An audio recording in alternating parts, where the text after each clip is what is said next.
Hi hello வணக்கம். இன்னைக்கு நான் உங்களுக்கு கொண்டு வந்திருக்க படத்துல ஏகப்பட்ட ட்விஸ்டுகள் இருக்கு. இந்த ட்விஸ்ட் எல்லாம் உங்களால கண்டுபிடிக்கவே முடியாது. படத்தோட கதையில ஒரு கொலை ஒண்ணு நடக்குது. அந்த கொலையில தேடி போற நம்ம போலீஸ்காரு ஒரு ட்விஸ்ட ஒண்ணு கண்டுபிடிக்கிறாரு. அந்த பொண்ணை கண்டுபிடிக்கும் போது இன்னும் ஒரு ட்விஸ்ட் ரிலீவ் ஆகுது. ஆனா கடைசி கிளைமேக்ஸ்ல ஆடா பாவீங்களா இப்படி கூட மாடா ட்விஸ்ட் வைக்க முடியும் அப்படின்னு சொல்லி மூக்கு மேல விரல வைக்கிற அளவுக்கு நம்ம படத்துல ஒரு ட்விஸ்ட வச்சிருப்பாங்க. அது என்னங்கறத நீங்க முடிஞ்சா கண்டுபிடிங்க. 2025ல ரிலீஸ் ஆன அக்னியாதவாசி அப்படின்னு சொல்லி ஒரு கன்னடா படத்தை பத்தி தான் இன்னைக்கு நம்ம பார்க்க போறோம். சேனலுக்கு புதுசா இருந்தீங்கன்னா மறக்காம சப்ஸ்கிரைப் பண்ணி பக்கத்துல இருக்க பெல் ஐகானை பிரஸ் பண்ணிக்கோங்க. ஆல்ரெடி சப்ஸ்கிரைப் பண்ணவங்க நம்ம சேனலுக்கு ஒரு லைக் கொடுத்து ஸ்டார்ட் பண்ணுங்க. வாங்க இப்ப படத்தோட கதையை பார்ப்போம். இந்த படத்தோட ஸ்டார்டிங் சீன்ல ஒரு ஃபாரஸ்ட் ஏரியா இருக்கு. அந்த ஃபாரஸ்ட் ஏரியால ரெண்டு பேர் வேகமா ஓடிக்கிட்டு இருக்காங்க. யாரோ கிணத்துல குதிச்சிட்டதா சொல்லி அவங்கள காப்பாத்தணுங்கிறதுக்காக இவங்க ரெண்டு பேரும் அங்க போய்கிட்டு இருக்காங்க. ஒரு வழியா அந்த கிணத்துல குதிச்சு உள்ளுக்குள்ள முழுகி இருக்கிறவங்க ரெண்டு பேத்தையும் கையை பிடிச்சி அப்படியே காப்பாத்தி மேல கூட்டு வர மாதிரி காமிக்கிறாங்க. அப்படியே இந்த சீனை கட் பண்ணா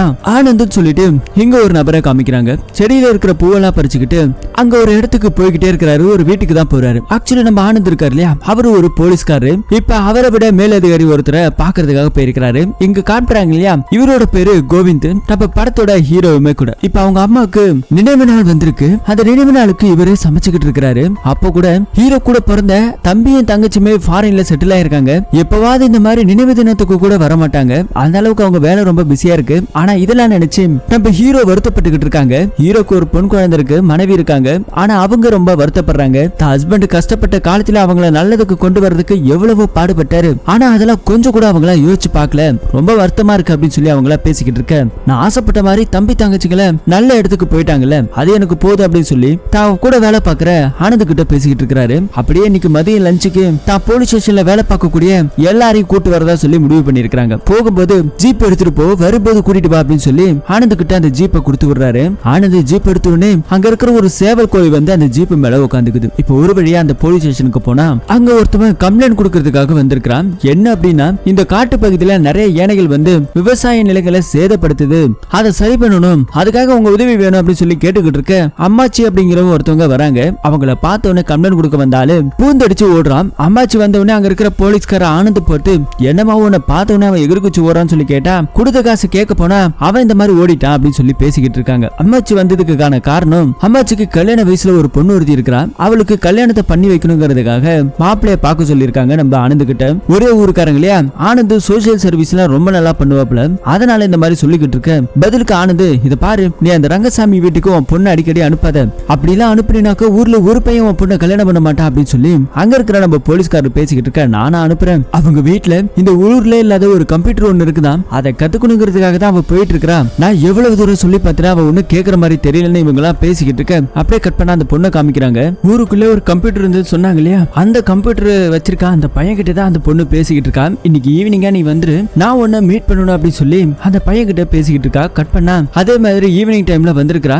எதையோ ஒண்ணு கையில ஒரு டிஃபன் பாக்ஸ் கொடுத்துட்டு இதை கொண்டு போய் கணேஷ் அவர்கிட்ட கொடுத்துரு, அவருக்கு சிக்கன்னா ரொம்ப பிடிக்கும் அப்படின்னு சொல்லி இந்த பொண்ணு என்னத்தை கொடுத்துருக்கா. அந்த பையன் எடுத்துட்டு வந்து நேர அந்த ஊர்ல தலைவர் ஒருத்தர் இருக்காரு கணேசன் சொல்லி அவருக்கு அந்த சாப்பாடை பரிமாறுறாரு. சிக்கன் குழம்புன்னா அவருக்கு ரொம்ப உசுறு. அதை தான் அந்த பொண்ணு செஞ்சு கொடுத்துருக்கா. அதை தான் இங்க சாப்பிட்டுட்டு இருக்காங்க. கொண்டு வந்த பையனை சாப்பிட சொல்றாரு. இல்ல நான் வீட்லயே சாப்பிட்டு வந்துட்டேன் அப்படின்னு சொல்லி அவன் அந்த பெரியவர்கிட்ட சொல்லிக்கிட்டு இருக்க, அப்படியே நைட் டைம்ல சில யானைகளோட கூட்டம் ஊருக்குள்ள புகுற பாக்குது. ஆனா அங்க கரண்ட் ஷாக் எல்லாம் வச்சிருக்காங்க. அந்த கரண்ட்ல பட்ட உடனே சில யானைகள் அங்க செத்து போகிறதால அது மட்டும் இல்லாம பவருமே ஊருக்குள்ள கட் ஆயிடுச்சு. சோ அடுத்த நாள் காலையில நமக்கு காமிக்கிறாங்க, ஊருக்குள்ள இருந்த அந்த கணேசன் தலைவர் இறந்து போயிட்டு தான் சொல்லி ஒரு தகவல் நம்ம ஹீரோக்கு கிடைச்சிருக்கு.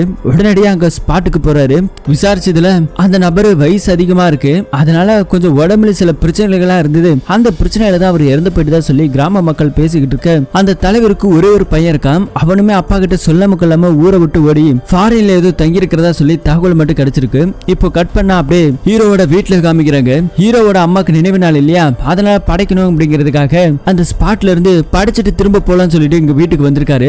படையெல்லாம் போட்டதுக்கு அப்புறம் காக்காவை கூப்பிடுறாரு. பாயசம் எல்லாம் இருக்கு. ஆனா அந்த காக்கா அந்த பாயசம் எல்லாம் சாப்பிடாம சாப்பாடை மட்டும் சாப்பிட்டுட்டு போகுது. இப்போ போலீஸ் ஸ்டேஷன்ல இருந்து நிறைய பேருக்கு சாப்பாடு எல்லாம் நம்ம ஹீரோ போடுறாரு. சாப்பிடும் போது கூட எல்லாரும் பாயசம் நல்லா இருக்கு, பாயசம் நல்லா இருக்கு அப்படின்னு சொல்லி ஹீரோவை பயங்கரமா வாழ்த்துறாங்க. ஹீரோவோட குட்டி பொண்ணு கூட, அப்பா நீங்க பாயசம் நல்லாவே வைக்கிறீங்க அப்படின்னு அந்த பொண்ணு ஒரு பக்கம் புகழ்ந்துகிட்டு இருக்காங்க.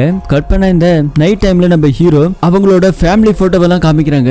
தம்பியும் தங்கச்சியுமே ஊருக்கு வரதில்லை இல்லையா, அதனால போட்டோவை பார்த்து தான் வாழ்ந்த நாட்களை நினைச்சு அப்படியே சரி பண்ணிக்கிட்டு இருக்காரு. அடுத்த நாள் காலையில நம்ம ஹீரோக்கு என்ன நடந்துச்சுன்னு தெரியல, ஏதோ தப்பாப்பட்ட மாதிரி தெரியுது. அப்படியே கார் ஜீப் எடுத்துக்கிட்டு கிளம்புறாரு. ஜீப்புக்கு முன்னாடி ஒரு சேவல் கோழி வந்து வழக்கம் போல உட்காந்துக்குது. போலீஸ்காரங்களை எல்லாரையும் கூப்பிட்டு அந்த தலைவர் இறந்து போனார் இல்லையா, அவரோட வீட்டுக்கு போறாங்க. அங்க டெட் பாடி எல்லாம் தூக்கிட்டு வந்து வெளியே வைக்க நம்ம ஹீரோ அதை எதையோ ஒண்ணு நோட் பண்ணிட்டாரு. அடுத்தது இந்த வீட்டுக்குள்ள வேலை பார்க்கிற ஒரு வேலைக்காரன் ஒருத்தர் தான். அவன் எங்க அப்படிங்கிற மாதிரி கேட்டுட்டு அவனை தேடி பின்புறமா போறாரு. அங்க பின்புறமா ஏதோ சில சாப்பாடு கீழே கொட்டி இருக்க மாதிரி தெரியுது. அந்த சாப்பாடு அங்க இருக்கிற சேவல் கோழி வந்து இல்லையா ஹீரோவோட வண்டியில, அந்த சேவல் போயிட்டு அதை சாப்பிடலாம்னு சொல்லி போகுது. ஆனா அதை சாப்பிடலாம் இல்ல, எகிரி எகிரி குதிக்குது, தக்கா பக்கான்னு குதிக்குது. இதை நம்ம ஹீரோ பார்த்துட்டு ஏதோ ஒண்ணு மும்பரமா தேடிட்டு போறாரு. வீட்டுக்குள்ள இருக்கிற சில பாத்திரத்தை பாக்குறாரு. என்ன நினைச்சாருன்னு தெரியலங்க மனுஷன். அப்படியே வீட்டுக்கு வெளியே வந்து இத பாருங்க, இறந்து போன சீனு சாதாரணமா சாகல, அவர் யாரோ கொலை பண்ணிருக்காங்க, இது ஒரு மர்டர் அப்படின்னு சொன்ன உடனே அங்க இருக்கிறவங்க எல்லாருமே பயங்கரமா ஷாக் ஆகுறாங்க.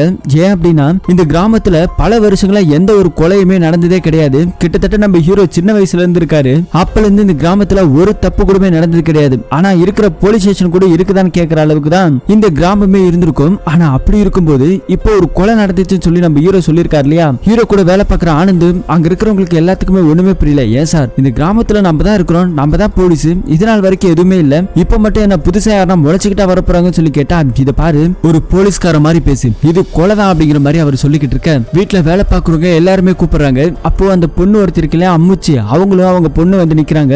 அப்ப கூட அவங்க அம்மா கிட்ட போலீஸ்காரங்க கேட்க, இவருக்குன்னு யாரும் இல்லையா, அவங்க பையன் வரலையா அப்படின்னு சொல்லி இறந்து போன சீனு அவங்க பையன் ஃபாரின்ல இருக்காரு இல்லையா, அவங்க மேல ஒரு சந்தேகம் வருது. அவங்க கிட்ட பேசுற ஒரே ஆளு இந்த ஊருக்குள்ள ஒத்த பீசி வச்சுட்டு சுத்திட்டு தான் பாருங்க ரோஹித். அவனை பிடிச்சா எல்லாமே தெரியும். அடிக்கடி அவன் தான் மெயில்ல அந்த பையன் கூட பேசுறதாவும், அந்த பையன் ஏதோ சில உதவிகள் பண்றதால அப்பப்ப நம்ம தலைவர் வந்து பார்த்துட்டு சாப்பாடு இந்த மாதிரியான விஷயம் எல்லாம் கொடுத்துட்டு போறான். சோ அந்த பையனை விசாரிச்சா ஏதாவது ஒரு ஐடியா கிடைக்கும் அப்படின்னு சொல்லி கூட இருக்கிற அந்த பொண்ணு சொல்லிக்கிட்டு இருக்க. அப்ப நம்ம போலீஸ்காரங்க எல்லாரும் கிளம்பி ரோஹித் வீட்டுக்கு போலாம் சொல்லி முடிவு பண்றாங்க. அப்படியே கட் பண்ணா சில நாட்களுக்கு முன்னாடி ஒரு பிளாஷ்பேக்கு படம் போகுது. நம்ம ரோஹித் இருக்கா இல்லையா, அவங்க அண்ணன் நல்லா படிச்சு இன்ஜினியரிங் வேலையில செலக்ட் ஆகி ஃபாரின்ல இன்னைக்கு வேலை பார்க்க போறான். ஆனா நம்ம ரோஹித் இருக்கான் பாருங்க, கம்ப்யூட்டர் கிளாஸ் எல்லாம் முடிச்சிட்டு அவன் வெட்டியா வீட்டுக்குள்ள உட்கார்ந்து இருக்கான். ஆனா அவனுக்கு கம்ப்யூட்டர் யூஸ் பண்ண ரொம்பவே ஆசை.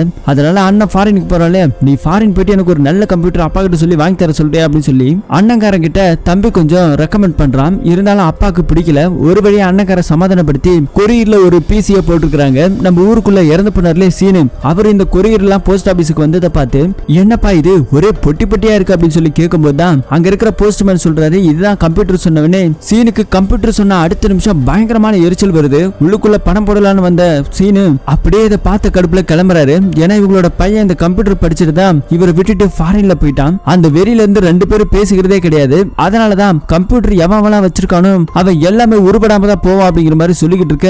அங்க நம்ம ரோஹித்தோட அப்பா அந்த கம்ப்யூட்டருக்கு பூஜை எல்லாம் போட்டு ஆன் பண்ணி கொடுக்குறாங்க.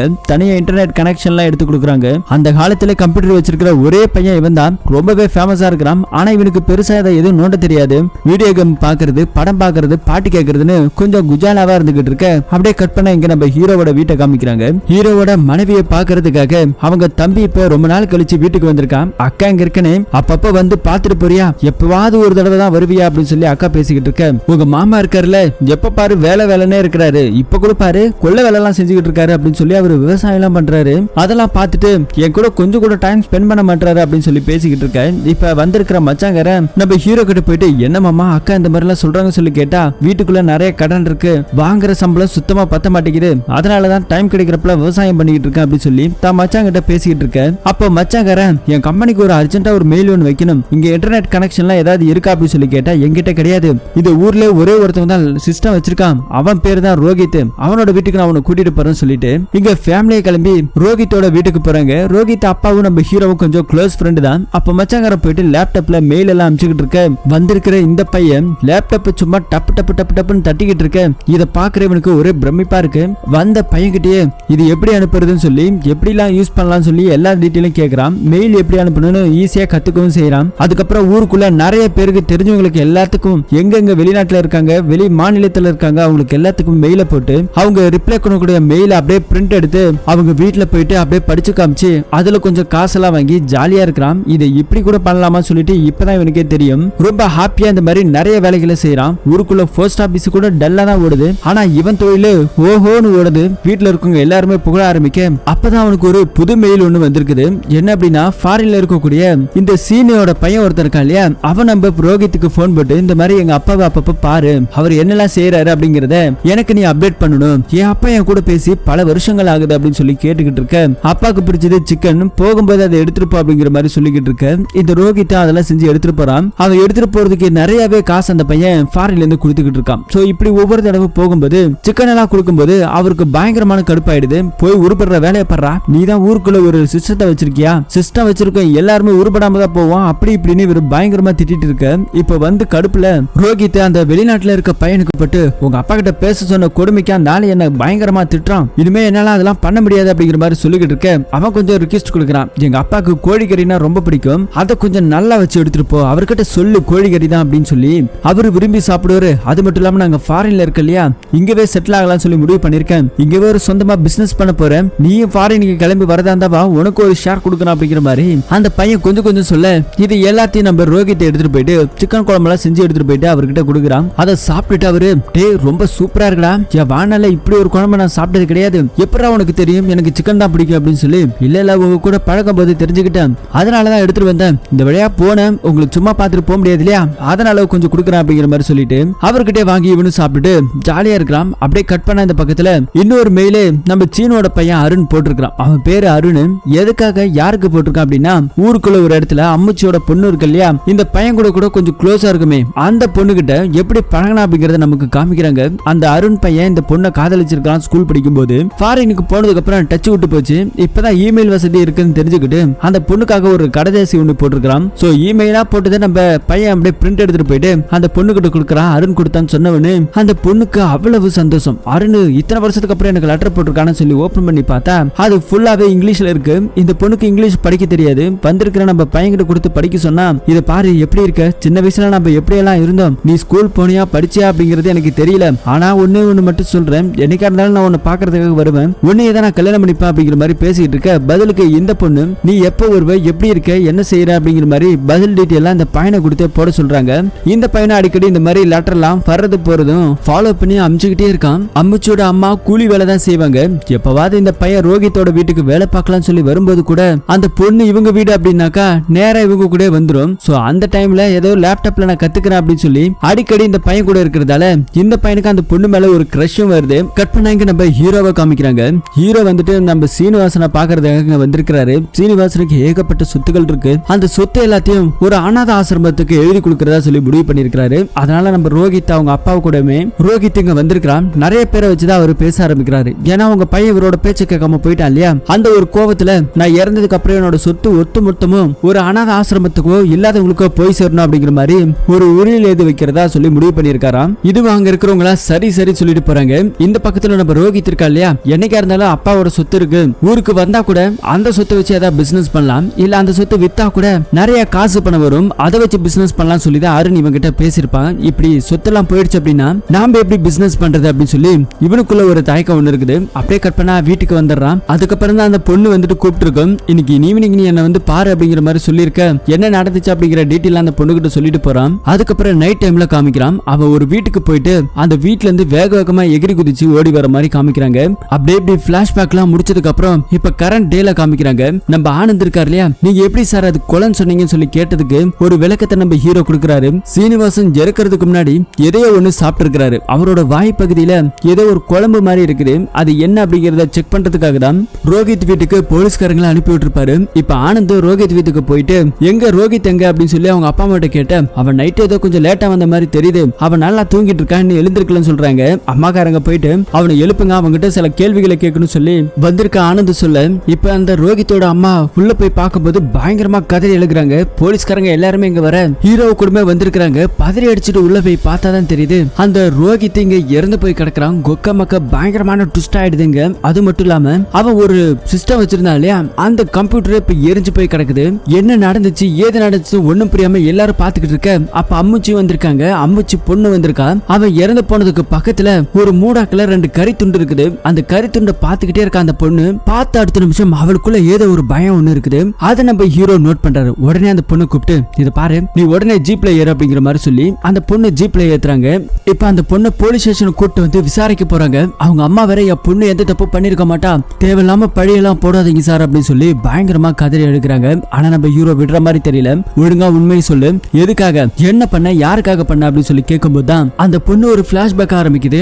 நான் சீனுவோட பையன் அருண் ஃபாரின்ல இருக்கான், அவனை நான் லவ் பண்றேன், எங்களோட காதலுக்கு அப்பப்ப கடிதாசி போடுறது, மெயில்ல சாட்டிங்ல பேசிக்கிறது உதவி பண்ணது ரோஹித் தான். நான் அடிக்கடி இப்படி எங்களோட காதலை வளர்த்துட்டு வந்தேன். திடீர்னு ஒரு நாள் என்ன பண்ணனா, நீ எப்போ வருவ, உன்னை பார்க்கணும் போல இருக்குன்னு சொல்லி நான் அவகிட்ட சொல்லி மெயில் அனுப்ப சொன்னேன். அப்போ ரோஹித் என்ன பண்ணிருக்கானா, இந்த பொண்ணு மேல ஒரு கிரஷ் இருந்தது இல்லையா அவனுக்கு, இந்த பொண்ணோட கை அப்படியே டச் பண்ணிருக்கான். அது அந்த பொண்ணுக்கு சுத்தமா பிடிக்கல. அங்கிருந்து கோவிச்சுக்கிட்டு ஏஞ்சி போயிருக்கான். ஏதோ தெரியாம பண்ணிட்டேன், மன்னிச்சிடு அப்படின்னு சொல்லி அவன் கேட்டிருக்கான். ஆனா எதுவுமே பேசாம ஈவினிங் வா, உன்னை நான் மீட் பண்ணணும் அப்படிங்கிற மாதிரி சொல்லிட்டு அந்த பொண்ணு வேகமா கிளம்பிருக்கா. போன கடுப்புல என்ன பண்றது தெரியாம வீட்டுக்குள்ள இருந்த ஒரு கோழி அப்படியே எடுத்து கழுத்தை முறுக்கி போட்டு அறுத்து போடுறா. அதனோட ரத்த செவத்துல எல்லாம் அடிக்க அந்த ரத்தத்துல அந்த பொண்ணு துடைக்கிறான். ஏன்னு தெரியல, அந்த கோழி அப்படியே தோலை உரிச்சு அடிச்சு குழம்பெல்லாம் வைக்கிறான். குழம்பு வச்சதுக்கு அப்புறம் அது ஒரு கப்பல போட்டு எடுத்துட்டு போயிட்டு தான் சாயந்திரமா வர சொல்லியிருந்தாலே அந்த ரோஹித்த அவனை போயிட்டு மீட் பண்றான். இத பாரு, நான் வந்துட்டு அருணை பார்க்கணும், இதை எடுத்துட்டு போயிட்டு அவங்க அப்பா கிட்ட கொடுத்துட்டு அருணை எப்படியா வர சொல்லுங்க அப்படிங்கிற மாதிரி சில விஷயங்கள் இந்த பையன்கிட்ட அந்த கப்பை கொடுத்துருக்கு. அந்த கப்பல அருண் அப்பாக்கு பிடிச்ச கோழிக்கறி குழம்பு இருக்குது, இதை நீ சாப்பிடாத, அவருக்கு மட்டும் கொடு அப்படிங்கிற மாதிரி சொல்லிட்டு ஒரு முத்தத்தை இந்த பொண்ணு கொடுத்துட்டு போறான். முத்தம் கொடுத்தாதானே இவன் வேலை செய்வான், அதனாலதான் அந்த பொண்ணு இந்த மாதிரி கொடுத்துருக்கு. இப்ப அதை எடுத்துக்கிட்டு வேகமா இவன் வீட்டுக்கு போலான்னு சொல்லிட்டு போறான். போற வழியில ஆப்போசிட்ல ஒரு வயசானவர் கூட சைக்கிள்ல மோதி கீழே விழுந்துறாரு. அவர் நம்ம சீனிவாசன் கிட்ட வேலை பார்க்கிற ஒரு வேலைக்காரன் பத்திரத்தை எடுத்துட்டு போயிருக்கான். இந்த மாதிரி ஊழில ரிஜிஸ்ட்ரேஷன் பண்ணணும் அப்படிங்கிறதுக்காக. இப்படி வந்து முட்டிட்டியே, இப்ப டைம் எல்லாம் வீணா போச்சு, பத்திரம் எல்லாம் வீணா போச்சு அப்படின்னு சொல்லி அவன் புலம்பிட்டு இருக்கும் போதுதான் இந்த விஷயமே நம்ம ரோஹித்துக்கு தெரியுது. உடனடியே அந்த கடுப்புல அப்படியே சைக்கிள் எடுத்துட்டு வேகமா போறான். ஏன்னா பிசினஸ் பண்றதுக்கு இந்த சொத்து தானே அவனுக்கு முக்கியம், அதை நினைச்சு ஃபீல் பண்ணிட்டு இருக்கான். அப்படியே கட் பண்ணா அந்த பொண்ணோட வீட்டுல காமிக்கிறாங்க. அவங்க அம்மா வீட்டுல சாப்பிட்டு இருக்கும் போது என்ன வீடு முழுக்க ஒரே கறி குழம்பு வாசனை அடிக்குது, ஏதாவது கோழிக்கறி சமைச்சேன்னு சொல்லி கேட்டா ஆமாமா சமைச்சேன், அடுப்புல வச்சு கொதிச்சிட்டு இருக்கும் போது பள்ளி விழுந்துருச்சு, அதனால தூக்கி வெளியே ஊத்திட்டா அப்படிங்கிற மாதிரி இந்த பொண்ணு சொல்லிக்கிட்டு இருக்கா. அப்படியே கட் பண்ண இங்க நம்ம ரோஹித்தை காமிக்கிறாங்க.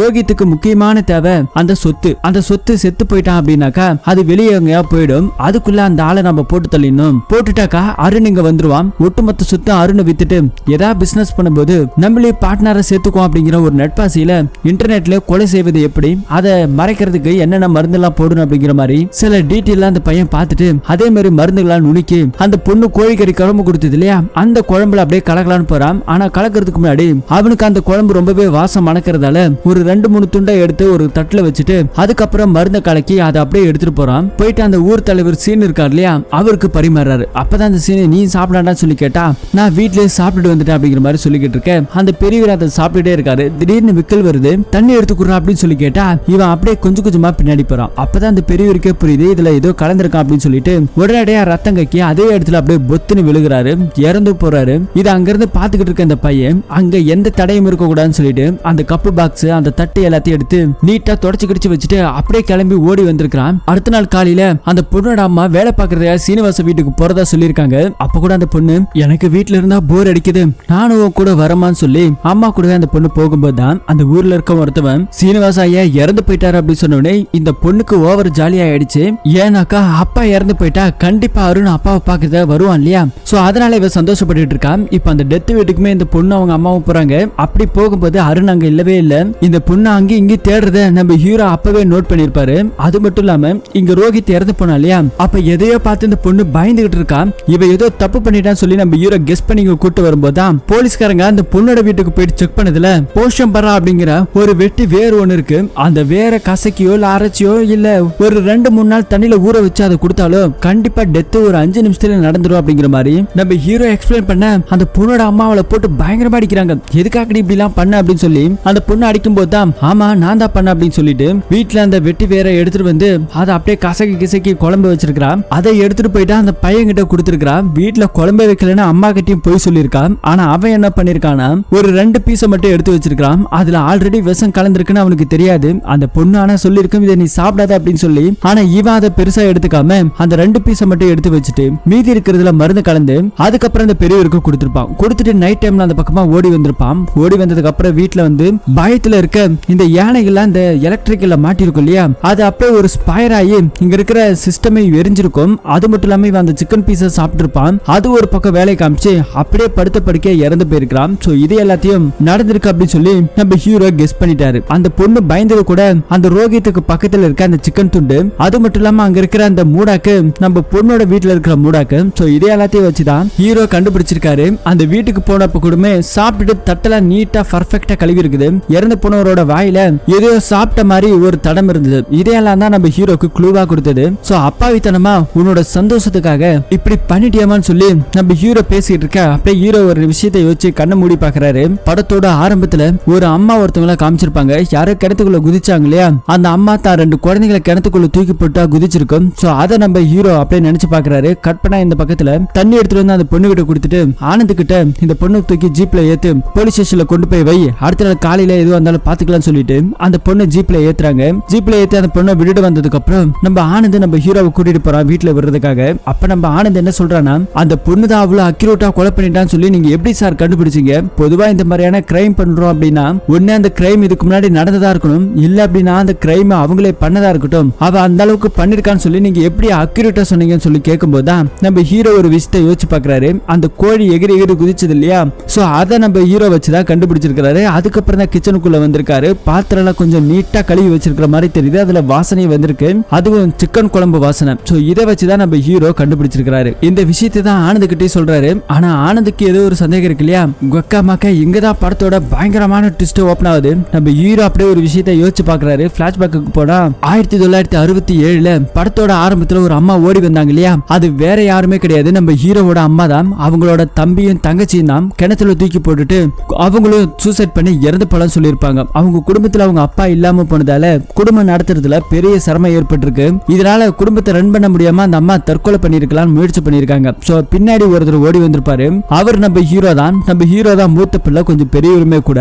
அதே பின்னாடி தான் சீனிவாசர் தான் ஓடி வந்து காப்பாத்தி இருப்பாரு. சோ தலைவர் தான் இவங்களை காப்பாத்திருப்பாரு. காப்பாந்ததுக்கு அப்புறம் அந்த தலைவர் அட்வைஸ் பண்ணிருப்பாரு, இத பாருமா உங்க பெரிய பையன் இருக்கான், அவன் கண்டிப்பா உங்களை எல்லாம் நல்லா பாத்துக்குவான், கொஞ்ச நாள் பொறுங்க எல்லாமே சரியாயிடும் அப்படின்னு சொல்லி அவர் தான் சில ஆறுதல சொல்லியிருக்காரு. அவரே ஒரு நல்ல பொண்ணை பார்த்திருக்காரு. ஒரே பொண்ணு, நல்லா வசதியான பொண்ணை பார்த்து கல்யாணம் பண்ணிருக்காரு. கல்யாணம் பண்ண இடத்துல மாமனார் கொஞ்சம் வசதின்றதால பொண்ணுக்கு கொஞ்சம் சொத்து கொடுத்திருக்கிறார். அந்த சொத்து நம்ம ஹீரோக்கு தான். நீங்க கஷ்டப்படுற ஃபேமிலியில இனிமே உங்க கஷ்டம் எல்லாம் தீர்ந்து போகும், லோக்கல்ல உங்களுக்கு ஒரு வேலையை வாங்கி கொடுத்துற அப்படி சொல்லி ஒரு வீட்டையுமே கொடுத்து அந்த வீட்டுல இவங்க தங்க வச்சிருக்காங்க. ஆனா ஹீரோ இருக்கார் இல்லையா, அவங்க அம்மாக்கு ஒரு கௌரவம், நான் அடுத்தவங்க சொத்துல வாழணும்னு ஆசைப்படல, அடுத்தவங்க சொத்துல நான் எதையும் யூஸ் பண்ணிக்க மாட்டேன் அப்படின்னு பிடிவாத குணத்தவே இருக்கிறாங்க. அதை தான் தம்பி தங்கச்சிங்களுக்கும் செய்யறாங்க. கஞ்சி தான் சாப்பிட்டுட்டு இருக்காங்க. சோ இதையெல்லாம் பாத்துக்கிட்டு இருக்க ஹீரோவோட சின்ன தம்பி ஒருத்தன் இருக்கிறான். அவன் அவங்க அக்கா கிட்ட போயிட்டு இந்த மாதிரி அம்மா திரும்ப நம்மள தூக்கி கிணத்துல போட்டுருவாங்க, நாமளா செத்து போயிடுவோமான்னு சொல்லி பயத்துல இருக்க, நான் அண்ணன் கிட்ட சொல்றேன் நம்ம அண்ணன் கூட இருக்கலாம்னு சொல்லிட்டு அந்த சின்ன பொண்ணு போயிட்டு தான் அண்ணன் கிட்ட சொல்லிருக்க நம்ம ஹீரோ கிட்ட, இந்த மாதிரி அம்மா எப்ப வேணாலும் எங்களை கொண்டுடுவாங்க, எனக்கு என்னமோ பயமா இருக்கு அப்படின்னு சொன்னதால நம்ம ஹீரோ இந்த பசங்களை காப்பாத்துங்கிறதுக்காக அந்த வேறு இருக்கு இல்லையா போஷம்பரா வேறு, அதை எடுத்துட்டு வந்து அதை அரைச்சி பாயசமா செஞ்சு அம்மாவை எழுப்பி அம்மாக்கு அந்த பாயசத்தை கொடுத்திருக்காங்க. என்னடா இது புதுசா பாயாசம் அப்படின்னு சொல்லி கேட்டா, இல்லம்மா நான் தெரிஞ்சிட்டேன், இனிமே உங்களை நான் தான் பாத்துக்கணும் அப்படிங்கிற மாதிரி சொல்லிட்டு அந்த பாயசத்தை அம்மா கிட்ட கொடுத்திருப்பாங்க. கொடுத்ததுக்கு அப்புறம் தான் அந்த அம்மா இறந்து போயிருப்பாங்க. சோ இறந்து போனதுக்கு அப்புறம் மிச்ச மீதி எல்லாம் எடுத்துட்டு போயிட்டு வெளியே கொட்டியிருப்பாரு. அப்ப அந்த சேவல் எகிரி எகிரி குதிச்சிருக்கும். சோ அப்ப கூட நம்ம ஹீரோ அதை வாட்ச் பண்ணிருப்பாரு. சோ அம்மா இறக்கும் போது அந்த சத்தத்தை அழுதுகிட்டே இவர் கேட்டிருப்பாரு. சோ இப்படி எல்லாம் வச்சுதான் சேம் அதே பேட்டர்ன்ல தான் நடந்துச்சு. அதை வச்சுதான் நம்ம ஹீரோ கண்டுபிடிச்சிருக்காரு. என்ன மாதிரி வேலையை நம்ம ஹீரோ பாத்துருக்காரு பாருங்க. சோ ஒரு கொலையை நம்ம ஹீரோ பண்ணிட்டு அதே பேட்டர்ன்ல நம்ம ஹீரோ கொலையை கண்டுபிடிச்சிருக்காரு. ஆனா இந்த விஷயம் வெளியே யாருக்கிட்டயுமே சொல்ல, இது நம்ம ஹீரோவை நினைச்சு பாத்துருக்காரு. அவர் பண்ண தப்ப இப்ப அங்க இருந்த நம்ம அரவிந்த் கிளம்பி போறாரு. அரவிந்த் நம்ம ஹீரோ பண்ண கிரைம கண்டுபிடிக்கல. சோ இப்ப நம்ம ஹீரோவும் யாரும் இதுக்கு மேல கண்டுபிடிக்க போறது இல்ல, ஏன்னா அது நடந்து பல வருஷமாச்சு. இப்ப நம்ம ஹீரோவோட அம்மாக்கு நினைவு தினம் கொடுத்தாரு இல்லையா, அப்ப கூட எல்லாரும் பாயசம் ரொம்பவே நல்லா இருக்குன்னு சொன்னாங்க பாருங்க. ஹீரோவோ அவங்க அம்மாக்கு கடைசியா கொடுத்தது பாயசம் தானே, அதனாலதான் நினைவு நாள் அன்னைக்கு பாயசத்தை வச்சு படைச்சிட்டு அப்ப கூட ஒரு காக்கா வந்து சாப்பிட்டுருக்கோம். பாயசத்தை சாப்பிட்டுருக்காது, பச்சை மீதி எல்லாத்தையும் சாப்பிட்டுருக்கோம். அப்ப கூட தான் அம்மாவை நினைச்சு பயங்கரமா நம்ம ஹீரோ அழுதுருப்பாரு. என்ன மன்னிச்சிடுமா, நான் பெரிய தப்பு பண்ணிட்டேன், இன்னைக்கு நான் அனாதையா இருக்கேன், யாருக்காக நான் உன்னை கொன்னனும் அவங்களே இன்னைக்கு என்ன வந்து பாக்கல. அதாவது நம்ம ஹீரோவோட தம்பி தங்கச்சிங்க வரதே இல்லை இல்லையா, அதை நினைச்சு நம்ம ஹீரோ பயங்கரமா ஃபீல் பண்றாரு. நீ தான் எப்பயும் கூட இருந்த, நான் உன்னை அநியாயமா கொன்னுட்டேனே, என்ன மன்னிச்சிருமான்னு சொல்லி நம்ம ஹீரோ பயங்கரமா அழுதுகிட்டே இருக்காரு. அப்படியே இந்த படத்தோட கதையை முடிக்கிறாங்க. இந்த படத்தோட கதை எப்படி இருக்கு, ட்விஸ்ட் எல்லாம் எப்படி இருக்கு அப்படிங்கறத கமெண்ட் செக்ஷன்ல நீங்க சொல்லுங்க. இது மாதிரியான இன்ட்ரெஸ்டிங்கான கதையை தெரிஞ்சுக்கணும்னா மறக்காம நம்ம சேனலை சப்ஸ்கிரைப் பண்ணி சப்போர்ட் பண்ணுங்க. மீண்டும் ஒரு நல்ல படத்தோட கதையில திரும்ப சந்திப்போம். தேங்க்யூ.